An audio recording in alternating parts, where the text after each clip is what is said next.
Hello दोस्तों, मैं Manish Kumar JMS 94 channel में आप सभी का स्वागत है।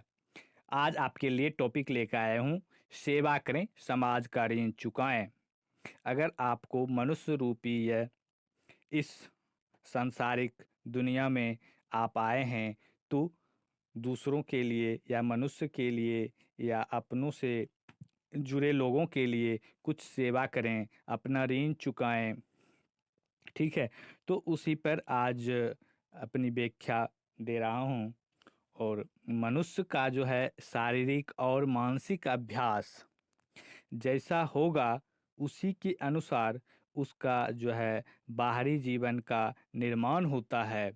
दूसरों के अहित का विचार करने वालों, दूसरों के लिए बुरे हानिकारक दुष्कृत रचने वाले व्यक्ति के जीवन में इन्हीं तत्वों की प्रधानता हो जाती है। उनका स्वयं का जीवन भी बुराई, अहित एवं हानि की भावना से प्रभावित होता चला जाता है। यह एक मनोवैज्ञानिक तथ्य है।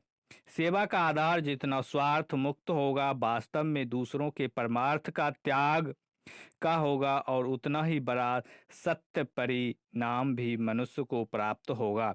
किंतु सेवा ढोंग बना देने पर परमार्थ नहीं, दूसरों के साथ धोखाधड़ी, छल कपट, चालाकी और स्वार्थ साधन मात्र बनकर रह जाती है।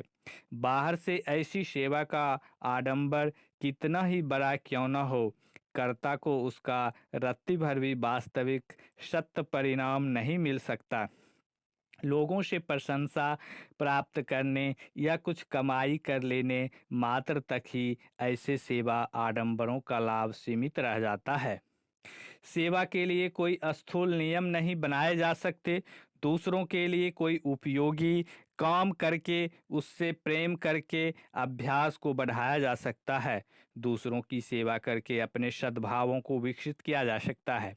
दूसरे के दुख दर्द को अपना ही दुख दर्द और मानकर उसको दूर करने के लिए पूरा पूरा प्रयत्न करना चाहिए। अभावग्रस्तों की अभाव पूर्ति में योग देना, दूसरों के दुख सुनना और उनकी उन्नति कल्याण में योगदान देना, दूसरों की तरह सेवा करने के लिए एक सेवक की तरह तैयार रहना आत्म सुधार के लिए आवश्यक है। जो दूसरों के लिए जितना अपने आप को घुला देगा, वह उतना ही आत्म सुधार के क्षेत्र में सफलता प्राप्त कर सकेगा। इस तरह की सेवा से सच्चे प्रेम का हृदय होता है। यह मनुष्य के सब कलंकों को धो देता है, अंतर्बाह्य जीवन को निर्मल बना देता है। सेवा के साथ संतोष की वृत्ति हमेशा बनी रहती है। अगर वीडियो पसंद आ रहा होगा तो यह JMS 94 चैनल को सब्सक्राइब करें। सेवा जितनी बड़े होगी उतनी ही वह स्वयं अपनी सेवा करने की क्षमताओं का भी विकास करते रहना आवश्यक है।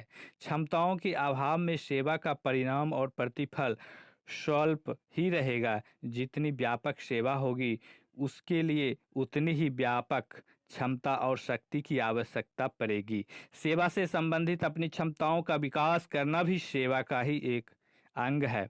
हम चाहते हैं कि गरीबों को भोजन वस्त्र दें, किंतु हमारे पास देने को होगा तभी तो हम ऐसा कर सकते हैं। यदि हम चाहते हैं कि देश को उन्नति, विकास एवं कल्याण की दिशा में आगे बढ़ाएं, किंतु तत्संबंधित क्षमताओं पर ही तो हम इसकी पूर्ति निर्भर है। यदि हम चाहते हैं कि अधिकाधिक लोगों का सद्ज्ञान देकर जीवन लाभ कराएं, किंतु पहले हमारे पास ज्ञान की कमाई पूंजी का होना भी तो आवश्यक है। सेवा परिणाम और फल का ध्येय रखने सेवक के लिए आवश्यक नहीं, उसके लिए प्रयत्न करने का आनंद ही पर्याप्त है। परिणाम और फल की आसक्ति सेवा के आनंद और स्वरूप को नष्ट कर देती है। फिर तो वह अन्य सांसारिक कार्यों की तरह एक व्यवसाय बन जाएगी, एक बनियाबाजी हो जाएगी। यह निस्वार्थ भाव से करना चाहिए। संवेदनशीलता का जागरण ही दूसरों की सेवा, सहायता, सहानुभूति का मूल आधार है।